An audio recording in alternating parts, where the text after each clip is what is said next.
Welcome, everybody. This is the Friday edition of Unexpected Points. I am Kevin Cole coming to you solo. This is the solo pod. I'm going to review some of the news from the week, some of the research I put out there. I think your boy kind of had a couple of good pieces this week, especially when it came to Justin Fields. I'm getting out in front of that one. And also a piece I put out on tongue-in-cheek, calling it the complete idiot's guide to hiring an NFL head coach. I'll talk through some of that.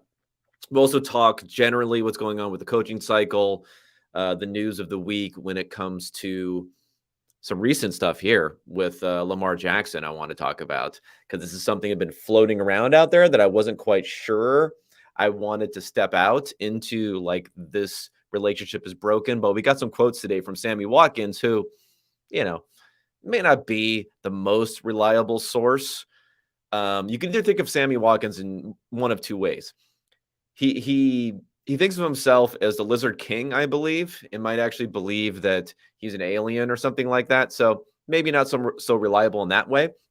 But at the same time, because of that, he doesn't constrain himself to the normal NFL player type of stuff. We're not talking outside of school, talking outside of the house, talking outside of the locker room, the dressing room, as they would call it in overseas football, which I've been watching a little too much of recently. But outside of the locker room, he's willing to say these things. So maybe in some ways he's almost like an informant. He doesn't know what he's not supposed to say. In a way, he's incapable of being cryptic in the way that he's supposed to be cryptic. And he just came right out there and said a bunch of stuff about Lamar Jackson and wanting him to come back and the contract situation and everything else. So I'll start to get into that a bit along the way. First, let's talk quickly about the research this week when it comes to Fields and when it comes to, or not Fields, I shouldn't say, but the number one pick in the Bears, which kind of reflects more people's opinion on Justin Fields than anything else, even though I think that should be the subset for how we're talking about it. The less important thing for how we're talking about it. That, and then we'll get into the coaching stuff. Both of these things have prompted some reactions where I want to talk about fight or flight, our fight or flight mechanism. This may seem extremely unrelated to what the subject matter, but I have found as part of this that, of course, social media, just a god-awful place to try to translate these ideas. But I'm a little bit surprised how often, even from people I think are generally thoughtful observers of the NFL, how often this particular subject matter of what the Bears should do with the number one pick has prompted a reaction of, you know what, hands up. I'm out. I'm not going to engage in this. It causes too much anxiety and stress and everything else for some to even want to talk about. And why is that? And that's why I'm going to talk about this kind of fight or flight mechanism. I think this being kicked in, the reflexiveness of people's responses, which, again, do not even allow any sort of cognitive dissonance on their part. Don't even allow two thoughts to maybe get in their head for what they knew was the truth and what could possibly be the truth. And instead, they'll just reflexively say, you can't do this because you can't do this. This is basically like a lot of the reasoning behind it. It's what you call a tautology, right? You say, well, why can't you do this? Well, you can't do it because it's impossible.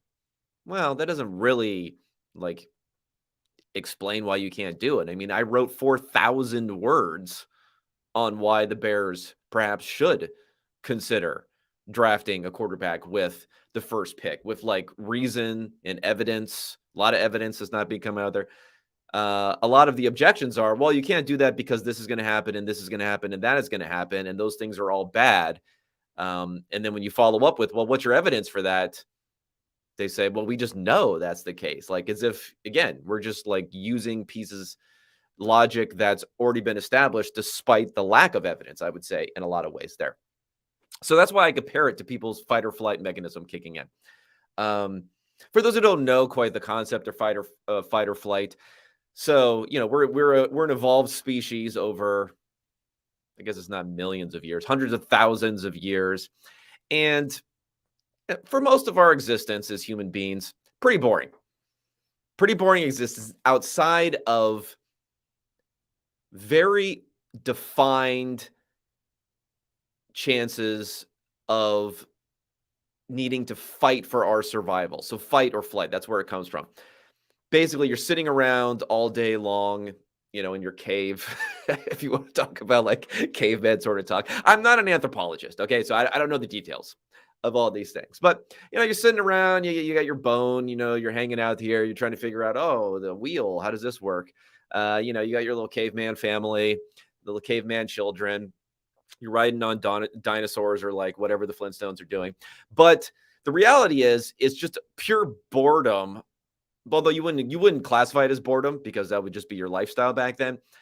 With very small instances where your probability of survival or probability of being killed, essentially, and it goes way, way up based on when something happens. And you have this reaction as a human being. And again, this is for most of our existence, right? You have this reaction as a human being of overwhelming endorphins rushing into your system in order to be able to maximize your probability of surviving in these situations. Now, unfortunately, we're still kind of wired in that way, but we don't have our stimulus now, where we're overstimulated by all these things. Again, we were severely understimulated in the past, other than these specific instances of needing to have this fight or flight mechanism. Now we're overstimulated all over the place.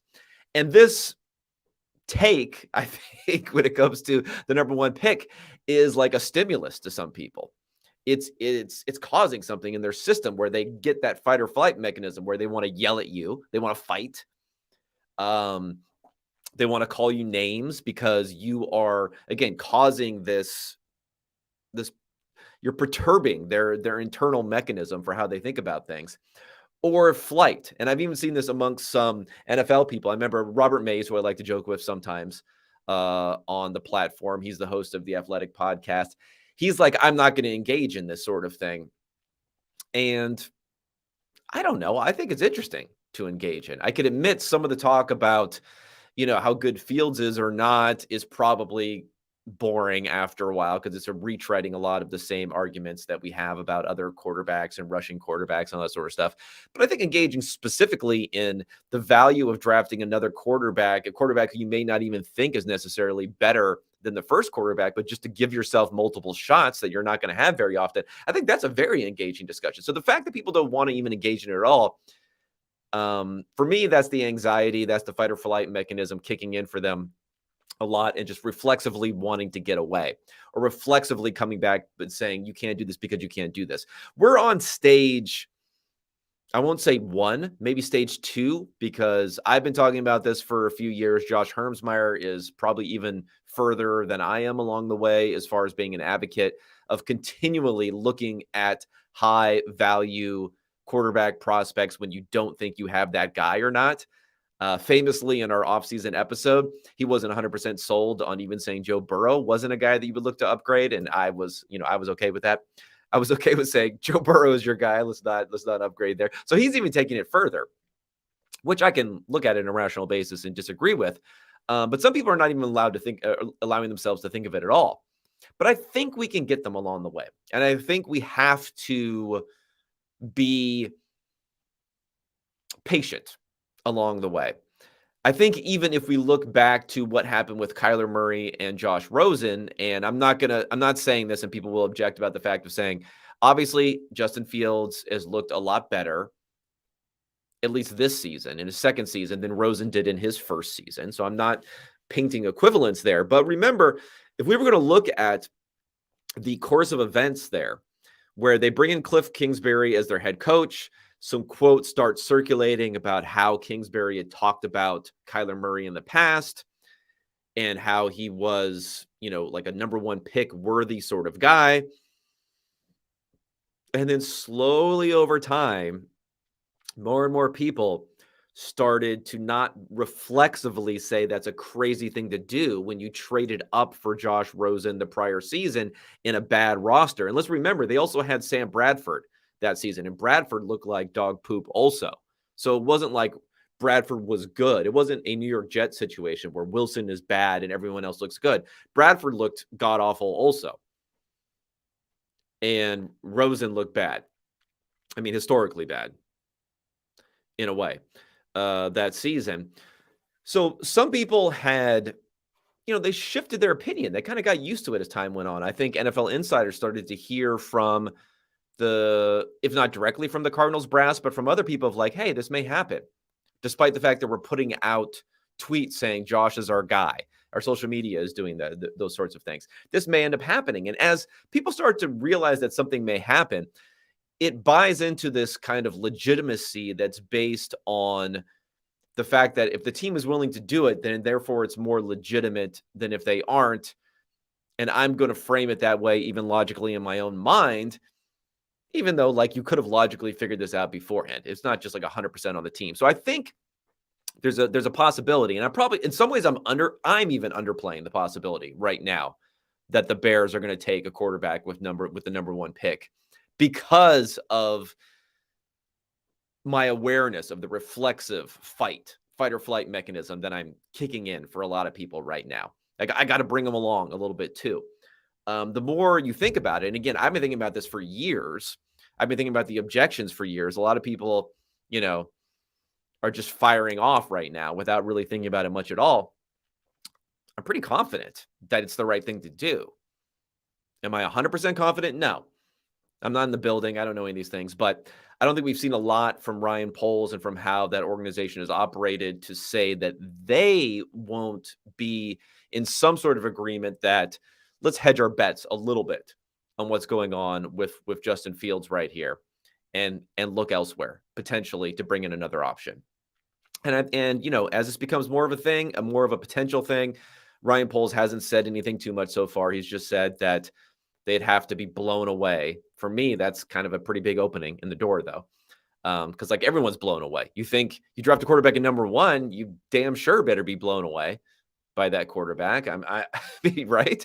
Like I assume the Bengals were blown away by Joe Burrow. I assume the Browns were blown away by Baker Mayfield. Didn't end up going so well, but I'm sure that they were. I assume the Rams were blown away by Jared Goff. Well, who knows about that? I'm sure the Tampa Bay Bucks were blown away by Jameis Winston.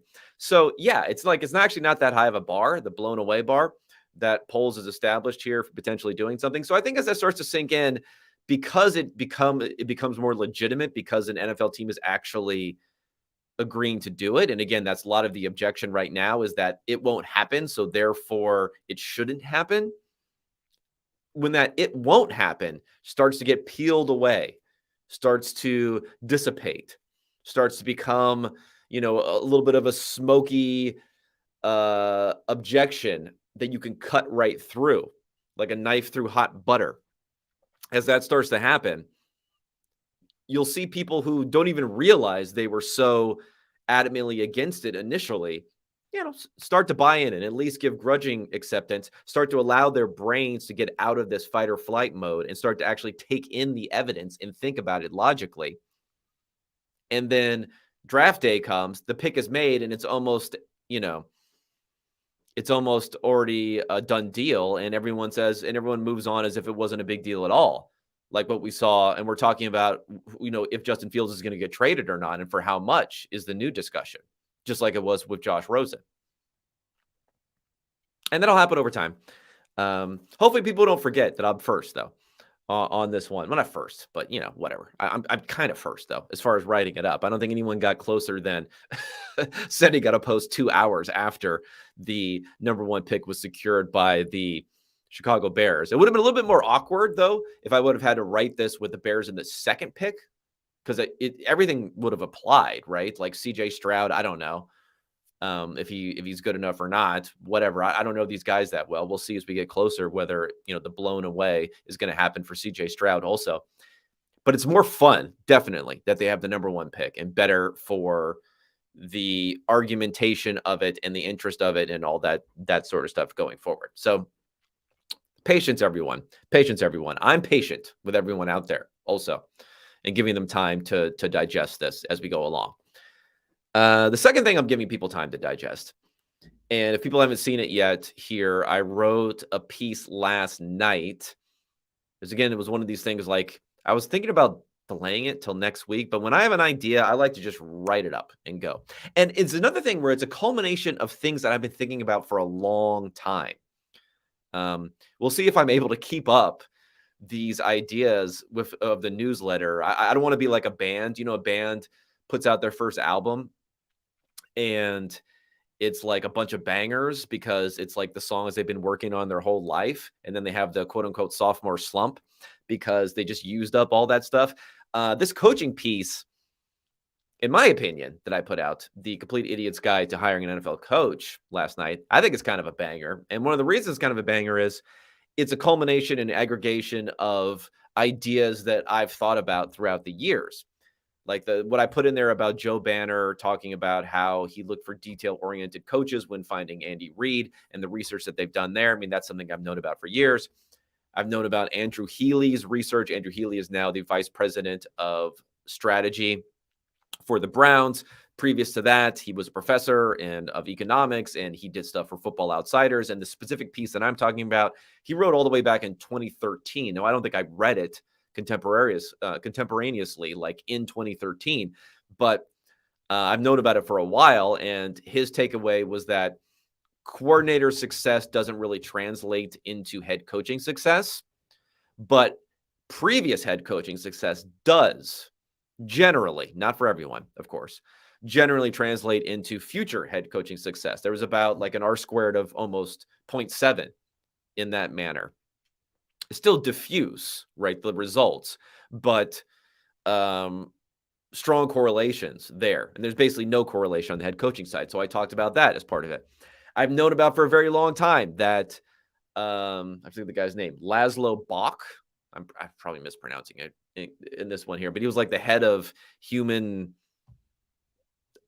personnel development or something like that at Google, that he had written this book where I haven't read the book, honestly, but I've seen so many blurbs and I've heard interviews with him where he talks about all these different ideas. And I like these ideas because they're data-based ideas. Specifically, I really love the idea of you separate the interview process from the decision process. Now you interview, you take notes, everyone have their notes, but then you have a separate committee of people who did not meet with someone in an interview, making the decision on whether or not to hire them, because there's so many biases when it comes to interviewing someone. I put in the piece that most people know within 15 minutes whether they like someone or not. And we're talking about hours and hours and hours of interviews. The reality, I've heard some people say it's closer to 15 seconds that they know whether they like someone or not. I give an example of David Tepper, where he met with Matt Rhule. And Matt Rhule seems like a very charismatic dude. Probably does extremely well in the interview room. Probably does extremely well recruiting. He's a pretty good college guy. He gets in that living room with the parents and gives this kind of preacher-ish sort of mold that he's able to talk about. And for that reason, the hire for Rhule, when it came to Tepper said he reminds me of me. There was some sort of immediate rapport that they had as part of this interview process, which probably colored it a little bit too far. I mean, it definitely rushed the process. They basically were almost going to lock Rhule in the room and not let him go to the Giants, and were throwing 6 years and the biggest first-time head coach contract of all time at him, largely because of these biases that are happening in the room. So take the decision away from people who are in the room. And the other thing was this part about intellectual humility, which they talked about for candidates. And that's obviously a huge, huge thing here. Something I try to practice and preach is we're data-based, we're evidence-driven, and we're willing to change our opinions when the evidence changes. It's a pretty famous sort of thing. I mean, there's the whole Keynes, the famous John Maynard Keynes quote, which is, when the facts change, I change my opinion. What do you do, sir? I might have messed that up, but it's something like that. And that's a good philosophy to have. When the facts change your opinion. And that's another thing that's going to come into this discussion with what the Bears do with the number one pick, what coaches do for hiring. I'm trying to bring facts into the equation. So who's going to come with me and be willing to change their opinion based upon these facts? We'll see who falls into that category or not. Some other news we had of the week: All-Pro selections came out today. I don't really have anything interesting to say here, other than I do think it's a little bit weird how you have 3 all-pro selections for linebackers and then 4 for defensive backs in the first and second team, when we know that it's kind of like nickel is the new base. So, like, when are they going to start arranging that? You have 3 different linebackers who end up being in the first, who end up getting a first team all pro designation, 3 more. So 6 in total on the first and second team, whereas it's 8 total defensive backs, especially we're talking about cornerbacks here. It's only 4 cornerbacks who get an all pro designation, 2 first team, 2 second team, when a lot of these guys are on the field a ton. I mean, look at here. We have Sauce Gardner, number 1. He was pretty good. Patrick Surtain, number 2, Jair Alexander, James Bradbury. And then you have Darius Slay, Jalen Ramsey, and some other guys after that, who don't even make like the cornerback selection necessarily there. Anything else to talk about here? The new voting system here, which I'm appreciative of for the all-pro voting, where it's first and second place votes, at least, rather than just having first place votes. So for those who don't know, it was just like a 1 vote per 50-person panel before. So you end up getting really funky things happening where sometimes there just is no one in the second team. If all 50 people voted for the 1 quarterback, let's say, they're the first team quarterback and there is no second team quarterback. So now that's not going to happen anymore. So that's taken away. The other thing that's taken away, more importantly, is the wacko vote, I'll call it. We had it 2 years ago where Peter King threw a bone and a vote for his 3 wide receiver votes. I think he said, you know what? I'm going to give one to a pure slot wide receiver. And he gave it to Cole Beasley.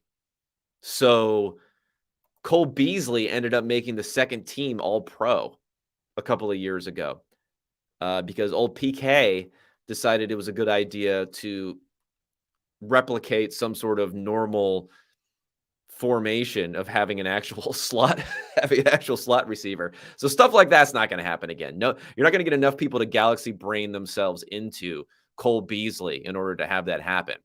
Instead, we have Justin Jefferson, number 1. Justin Jefferson, all 50 selections gave him a first place vote. So that's good. First team vote.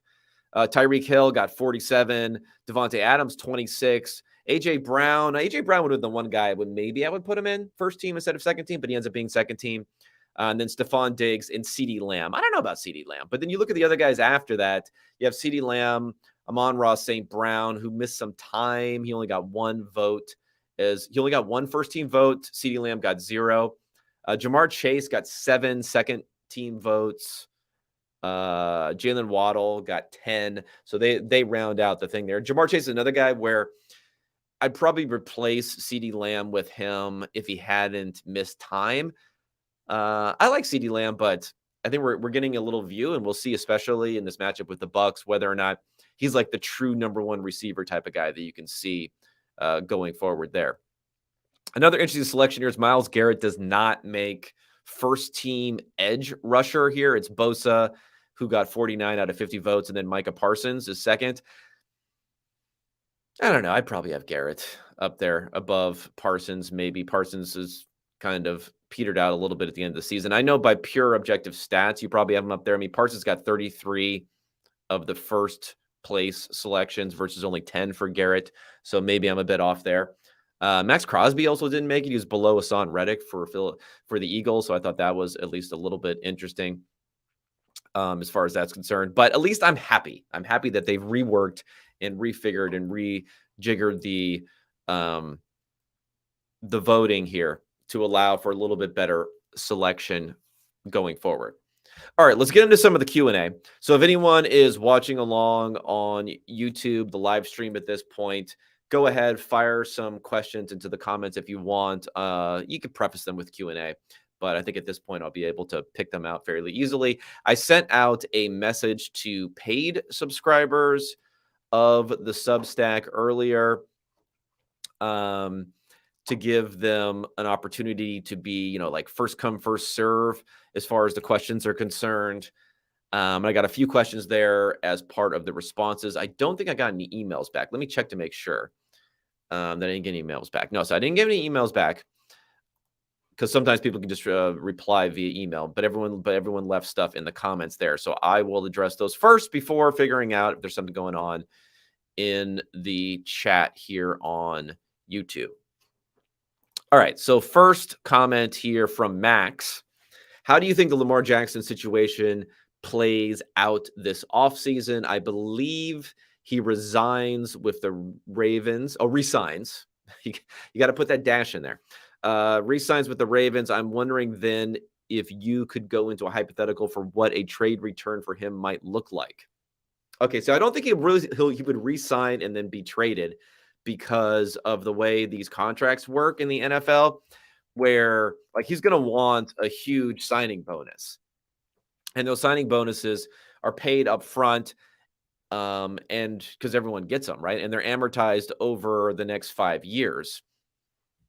If it's a 5-year contract, if it's a 4-year contract, it's only amortized over 4 years, or you could put some void years on the end if you want to.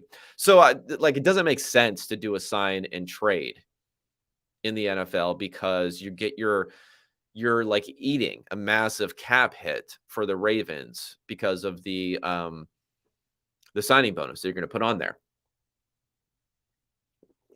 So if he is going to be traded, and again, let me get to some of these the Sammy Watkins quotes, where again, I'll preface it by saying Sammy Watkins is a weird dude.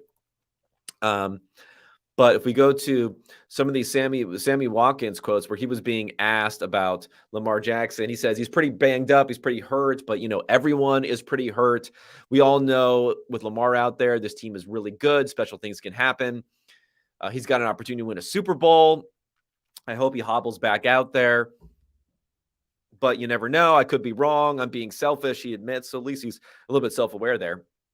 But he says it'd be great to have him come out on Sunday, whether he's healthy or not. I don't know. I haven't been watching him. He goes into some more stuff. But then there's even more on here where he gets really into like the contract aspect of this, where he says, I think the world is ready to see Lamar back on the field, doing what he do best, and get all the stipulations and contract stuff behind him. I pray someone talks to him like, man, just sign the deal. You know what I mean? And if he get out there and hopefully if he's healthy, he can just come play this Sunday. We all know that's up to Lamar and whatever goes on. Hopefully they get something done. The world wants to see Lamar be a Baltimore Raven for the rest of his life. So he's really leaning into this whole thing of like, do we know what's going on with Lamar? And I get Lamar not wanting to risk it with his knee.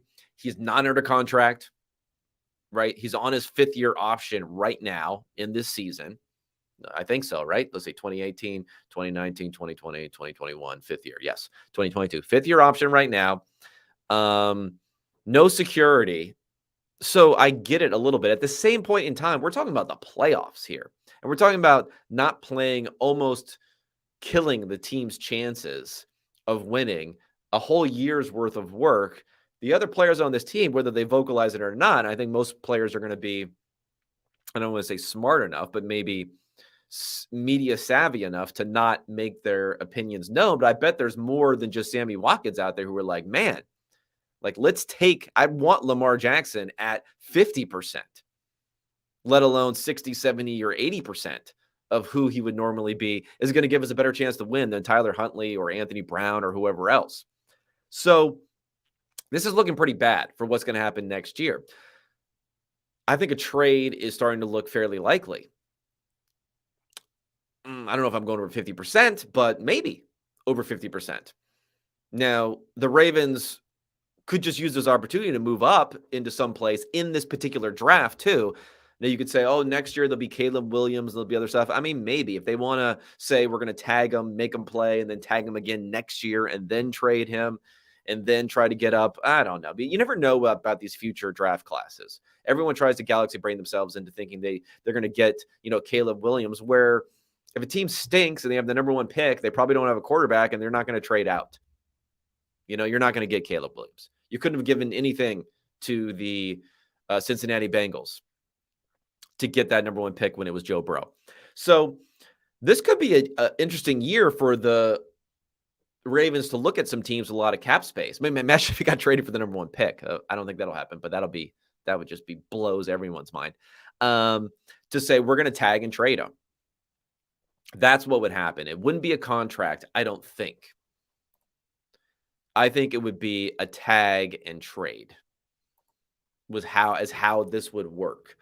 And then the team, I don't know if Lamar is going to sign the tag. That'll be a whole thing. Is he going to sign or not? I don't know what his contract demands are, whether he really wants this fully guaranteed contract, which is a bit of a pipe dream outside of a pure free agency scenario. But maybe there's a team out there other than the Ravens who'd be willing to give him that. I don't know what his trade market is like right now, but obviously you should be able to get a high first-round pick for that, where you could maybe draft another quarterback, even though you're going to have to sign him immediately to a big deal, but you could defer some of those cap hits until later. It's becoming somewhat of a possibility, if not a coin flip at this point, that he's going to get traded away. So I think look for a tag and trade would be the most likely scenario, in my opinion. This is from Jesse. I don't know if it's Parnes or Parnas. How would you rank the head coaching vacancies? As a Broncos fan, I struggle to see Payton joining us, meaning Sean Payton. But could I feel optimistic about getting a good option? Inspired by your recent article, I'm gunning for Harbaugh or Quinn. That's the article where I said, these previously successful head coaches are better head coaches going forward. And as an aside, how much would you be willing to pay for Payton in draft capital? Okay, so I've done some preliminary research that I'll do an article on next week, where I tried to replicate some of what Andrew Healy's research was, where he did in this old article, where he was looking at DVOA, where he said, let's look at the trailing DVOA for the last 3 years for teams. Let's use that number to project their forward DVOA, and let's look at how their actual DVOA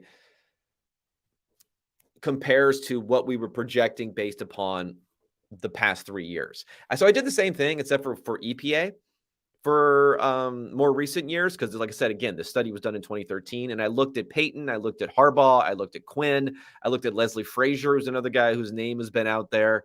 Is there anybody else whose name has been out there as a previous head coach? I can't remember who else. There might have been one more that I looked at, but the names were, Harbaugh was number one as far as outperformance, but it was only 4 years and it fell off a cliff in his last year. So he's kind of like, I don't know. Payton, extremely strong for the fact that he was there for so long. So he's kind of like projecting against himself. He also had Drew Brees for a lot of those years. So, however you want to look at that. So Payton was next. Quinn was above average. And, Flores was the other guy I was looking at. Flores was slightly below expectation, what you would have expected, because things went so sour in the end, and which didn't really align with what I thought it was going to say. But he's a short tenure also for Flores. And then Frazier was kind of the worst. I mean, he also had Christian Ponder and Matt Castle as his quarterback. So maybe we cut him a break a little bit there. So I think Harbaugh or Payton being number one in the rankings because of and I don't think this is a controversial opinion, because of such a long track record and history there. I think a first round pick could probably get it done. It's just going to depend on the number of bidders. Do the Chargers become a bidder if they lose this game to the Jaguars? Maybe. Who else could jump into the mix there? I think from Payton's perspective, the Broncos' job is maybe not that bad from an established guy like Payton, who has a lot of credibility, because if you come in, first of all, you're going to get paid like a gajillion dollars. You're going to have all this attachment to these like mega billionaires. I mean, this is the richest ownership group in the NFL right now. $60 billion net worth for Rob Walton, who's the main guy in the ownership group there. Not a bad guy to, go out to dinner with occasionally. And if Wilson fails again, then it becomes, this is a Russell Wilson problem, not a coaching problem. So things aren't going hot for you, but you're getting paid a ton of money. And I don't think you're going to have scorn heaped upon you in the same way that Nathaniel Hackett did. It'll be mostly Russell Wilson catching all the heat there. So there's some upside to that as far as Payton is concerned. For the other coaching vacancies here, Texans, I don't really know that much. Ownership obviously does not seem great there. how they've gone through their hiring and firing over the last couple of years has been, I don't know, pretty bad. Um, although the David Culley thing 2 years ago, that seemed like almost a situation where everyone was kind of satisfied, like Culley was going to retire, so he got a nice little pension almost from getting a number of years in the guaranteed contract and going away. Not so sure it's quite the same for Lovie Smith, but it was the case for Culley there. They are going to have the number 2 pick, so they're going to have the ability to draft some quarterback, have a lot of cap space. They're okay defensively, I think, so that one will be interesting. I think the Panthers are interesting. Other than I'm not a big David Tepper fan. I've mentioned many times how he's kind of overbearing and obviously blew the Matt Rule thing. I can't imagine. I think he'd just be butting heads with any sort of big name that came in there. But I do think they're in a pretty decent situation defensively, have a decent core, have an okay offensive line. Quarterback, though, they're going to have to figure out what to do with the quarterback. And the fact that you don't have an immediate window to a strong quarterback in Carolina, they have the 9th pick right now. And, they traded away some picks in order to get Matt Corral. I don't know. I think they're okay. I still might lean Texans more and just have to, get in there and really figure out how bad Cal McNair and Caserio and everyone else is there. Cardinals. No, not interested in the Cardinals, my friend. Cardinals might be last. I mean, you got Kyler coming off of an ACL. You have just a disgusting roster there. I mean, maybe you can get head coaching and GM responsibilities. That might be attractive to someone like Sean Payton. So if that were the case, because both of those openings are there, maybe it makes it a little bit more attractive. But man, you're going to be paying Kyler $50 million a year on a bum knee. It's going to be rough. Indianapolis, I don't know. It's another one where it's like, what are we doing at quarterback? They have the number 4 pick. I don't know if they're going to trade up to get something. And again, I'm just a little bit less. Everyone thinks you can just trade up. Like, oh, just trade up. I don't know. Maybe it won't be available. Maybe they can't get to number 1 in some sort of way. Maybe it's really hard. They have not been willing to part with draft capital in the past to make these sorts of moves. If anything, they've collected going down. And Jim Irsay, the owner, is at least known as being cheap. Don't know if that's the case or not, but not, loosening the budget strings for what's going to go on there. And I also think, I really think Indianapolis is going to hire Jeff Saturday. I feel like it's almost a done deal from the moment he came on as an interim head coach. So I think the Broncos are decently high, but only for an established coach. And I'm just higher in the Texans. I guess I'd be higher in the Texans than most other people would be, because you're going to be able to get someone at quarterback at number 2. And again, it's going to be kind of a coin flip between the QB1 and QB2 in this class. So it's almost as good as getting the first pick. It's not a huge difference there. And you have a lot of cap space. And you have, an okay team. I mean, you can build it up quickly, I feel like, for those sorts of jobs. So I'd probably put them at number 1, even though I think they're last. I'm just looking at this article on NFL.com and it has them last. But, wouldn't be the first time I'm not in agreement with the general consensus here. Okay, this is a question from Garrett. Garrett says, annoying multi-part question. Thank you for prefacing that, Garrett, with its annoyingness. Is QB development purely intrinsic?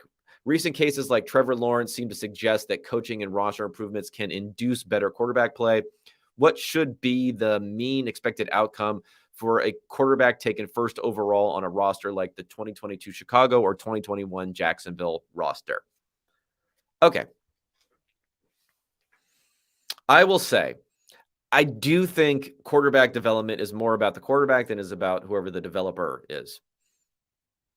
I think it's internally motivated more than anything else. But we don't know. I'm certain that it's not 100% in that way. But we've seen so many quarterbacks be successful, end up being Hall of Fame quarterbacks who sat for multiple years. Some of them had a mentor like Alex Smith mentoring Patrick Mahomes and him speaking effusively about how much that helped. Others, it was Aaron Rodgers and Brett Favre who, hate each other's guts the entire time, and he still ended up being successful. You have Drew Brees and Phillip Rivers. Rivers waited a very, very long time there. he seemed to have developed okay coming out of that situation. Steve Young behind Joe Montana, a bunch of different things. It kind of seems like there's no harm in starting a quarterback early, in my opinion. And there's also no harm necessarily in waiting, other than you're losing out on some potential benefits of the rookie contract. Trevor Lawrence, a second-year leap when we're talking about Trevor Lawrence. For that reason, I'm not going to assign it too much to like some sort of development. I think the roster was much better. I think with Urban Meyer, you probably got like an outlier awfulness in head coaching there. And I also think, Lawrence has shown some struggles this year periodically. So, he's played like almost a top 5-ish sort of quarterback in some efficiency metrics, but I'm not sure he's quite there yet versus some others. So I think part of it is just about the first year can be all over the place, even for good quarterbacks. So it's not just like, was he being developed and supported properly that first year? The second year, you see a lot of guys take jumps, even if the supporting cast haven't increased that much. Now, a lot of GMs try to do everything in their power to increase the supporting cast and the receivers and the offensive line and everything else. But I still think it's fundamental to the player. I still think we're talking about players who were, in most cases, high picks for a reason, have won multiple QB battles and developed in the past and different levels of football for a reason. And they're probably going to be able to get it done in the NFL also. And I think there's just a lot of good coaches out there too. So differentiating between them when we can't see what's going on and we just know how important talent is, it's harder for me to figure out. And if we turn to other sports, a lot of fantastically projected players who we think are going to be so great end up being so when it comes to basketball and other places where we have even a better window into player talent in the draft. So like LeBron James is probably going to be LeBron James, no matter which team he would have been drafted by when he was coming out of high school for him. Okay, I believe we have a question here on YouTube, so let me take this one. How about Carr to the Jets? Would think Jets don't need a top 10 quarterback to make the playoff run. 10-15 ranked quarterbacks should work out just fine with this type of D and potential offense. What do you think? So my advice for the Jets would be, that's fine. Like, I'm not totally against it. The Jets have the 13th pick in the NFL draft. They've invested a lot in wide receiver and the offensive line and multiple kind of at least passable tight end options. The defense was a top 5-ish sort of defense this year. Sauce Gardner, more votes than anyone else at cornerback in the All-Pro voting. They got a lot going on there. My only advice for the Jets is don't fall in love with anyone, including Derek Carr, for your option. Don't compromise future flexibility when it comes to cap or think you have to jump at even trading for him. I think if you get in a staring contest with the Raiders here, I think they're going to flinch. I think they're going to blink first, and they're going to release him before his 2023 money becomes guaranteed. Or 2024 money becomes guaranteed. I forget which one, but there's a guarantee that kicks in. But let me look up Carr to make sure, because I don't want to speak. I should have known this. Because, his cap hit is $35 million this year. Now, part of that, some of that's going to go away. Well, the prorated bonus will go away. So it'll be straight cash, base salary, still $32.9 million. Add in the workout bonus, $33 million. And on February 15th, all of that becomes guaranteed, and $7.5 million of his 2024 base salary becomes guaranteed. So, I don't know, man. I'm willing to sit back and watch and say, okay, I know you want to trade him, Raiders, but I think you're going to blink before we get to February 15th. Everyone sits around and waits. You go ahead and give him the old cut. And I'm going to pay him less than $33 million for 2023 to be my quarterback, And I think that would be a fine option if you're paying him, I don't know, $25 million or something like that to be your quarterback. Jimmy Garoppolo, we'll see what's happening with him. Is he going to go back to the 49ers? Will he be available? Could be someone interesting there. Always look at the draft, be open to the draft, everything else. I just don't quite understand what the Raiders are going to get out of this. Maybe there'll be some desperation. Maybe if Jim Irsay, after they made that ridiculous Carson Wentz trade for Carson Wentz, right, a couple of years ago, maybe he's so desperate, although that seems very weird. They're out of the market of getting a veteran like Carr. That's the latest reporting, but I don't know. What I would say is don't get into a battle with a desperate bidder, if there is another desperate bidder out there. Instead, sit back, wait for him to be cut. Have a clear head. Don't get ahead of yourself. That's what I would say there. All right, I think that's it. I think I wrapped up the questions here. I appreciate the questions here. Appreciate the questions that came via the newsletter. I'm trying to figure out if I'm going to open this up or not. I think I'm still going to do a free preview on this one and then close it down. So this will just be paid subscribers who are hearing what I'm saying right now. But I may just open it up generally going forward. I have some interesting things to discuss, talking with the Grinding the Mocks founder, Benjamin Robinson, today about getting hold of some of that data going forward. So we're going to have a lot of great stuff in the off season, and I'm going to have to figure out what I'm going to do with the podcast format, I think, for that too. Although I think interviews are still going to be pretty good. I'm going to talk to Eric Eager next week. I love talking to Eric. It's kind of a way to almost to catch up, honestly. Talk to Eric, and I'll continue to do that next week. But for people still listening, that means you're a paid subscriber. I thank you so very much. You're making this possible for me to make a successful transition to doing what I want to do here.